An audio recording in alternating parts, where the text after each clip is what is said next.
नमस्कार, मैं हूं निलय सिंह और लाइव लगातार में आपका स्वागत है। आज प्रधानमंत्री नरेंद्र दामोदर दास मोदी का जन्मदिन है। मोदी देश के 14वें प्रधानमंत्री हैं और आइए एक नजर डालते हैं प्रधानमंत्री मोदी के अब तक के सफर पर। प्रधानमंत्री मोदी का जन्म 17 सितंबर 1950 को वडनगर के एक गुजराती परिवार में हुआ था। इनके माता का नाम हीराबेन मोदी और पिता का नाम दामोदर दास मूलचंद मोदी है। 7 भाई बहनों में मोदी तीसरे नंबर पर है। 26 मई 2014 से अब तक लगातार ये प्रधानमंत्री बने हुए हैं और वाराणसी से सांसद भी चुने गए हैं। इससे पहले की बात करें तो 7 अक्टूबर 2001 से 22 मई 2014 तक यानी लगातार 4 बार गुजरात के मुख्यमंत्री की कुर्सी संभाल चुके हैं। मोदी के बारे में एक दिलचस्प तथ्य ये भी है कि वे ना तो पहले कभी विधायक बने और न सांसद, लेकिन सीधे मुख्यमंत्री और बाद में सीधे प्रधानमंत्री बने।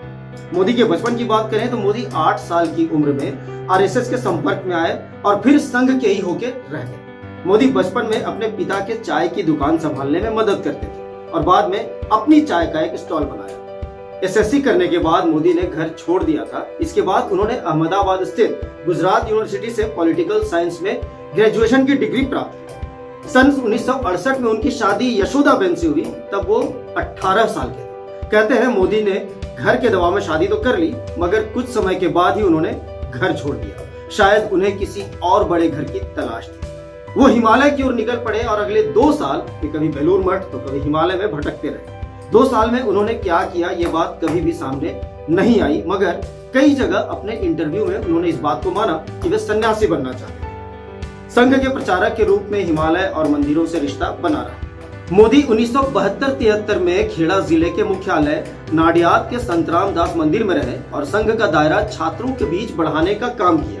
सन 1975 में आपातकाल के दौरान मोदी को अंडरग्राउंड होना पड़ा। साल 1985 में वो बीजेपी में शामिल हुए और कई महत्वपूर्ण पदों की जिम्मेदारी संभाली। 1995 में मोदी को 5 प्रमुख राज्यों में पार्टी संगठन का काम दिया गया। 1998 में उन्हें संगठन का राष्ट्रीय महामंत्री बनाया गया। अक्टूबर 2001 तक ये इसी पद पर बने रहे। मोदी अपना राजनीतिक गुरु शंकर सिंह वाघेला को मानते हैं। लाल कृष्ण आडवाणी की सोमनाथ से लेकर अयोध्या तक की राम रथ यात्रा और डॉक्टर मुरली मनोहर जोशी की तिरंगा यात्रा के प्रमुख सारथी भी मोदी ही थे। और फिर वो समय आया जब केशु भाई से लोग नाराज चल रहे थे और ऐसे में मोदी जी को मुख्यमंत्री की कमान सौंपी गई। कहा जाता है कि लाल कृष्ण आडवाणी मोदी के अलावा एक डिप्टी सीएम भी बनाना चाह रहे थे, लेकिन मोदी ने कहा कि देना है तो पूरा अधिकार दीजिए, नहीं तो मत दीजिए। और आखिरकार इतिहास ने उस मुख्यमंत्री को पा ही लिया जो बाद में देश का प्रधानमंत्री बना। मोदी ने कई बार अपने भाषणों में ये कहा है कि वो सेना में भर्ती होना चाहते थे। हालांकि कारगिल युद्ध के दौरान एक स्वयंसेवक के रूप में सैनिकों की मदद भी की। इनके साथ एक दिलचस्प बात यह भी है कि देश के आजाद होने के बाद पैदा होने वाले ये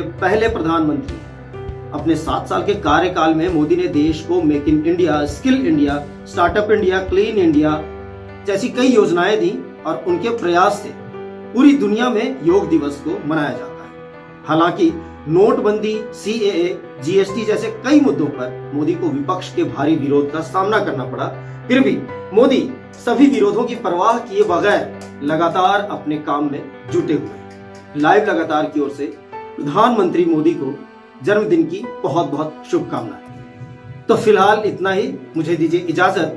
नमस्कार। और खबरों से जुड़े रहने के लिए देखते रहिए लाइव लगातार। और अभी तक अगर आपने हमें सब्सक्राइब नहीं किया है तो हमें सब्सक्राइब जरूर करें। नमस्कार। न्यूज अपडेट के लिए आप हमारे चैनल को सब्सक्राइब करें। आप हमें फेसबुक और इंस्टाग्राम पर भी फॉलो कर सकते हैं। बने रहे लगातार.in के साथ।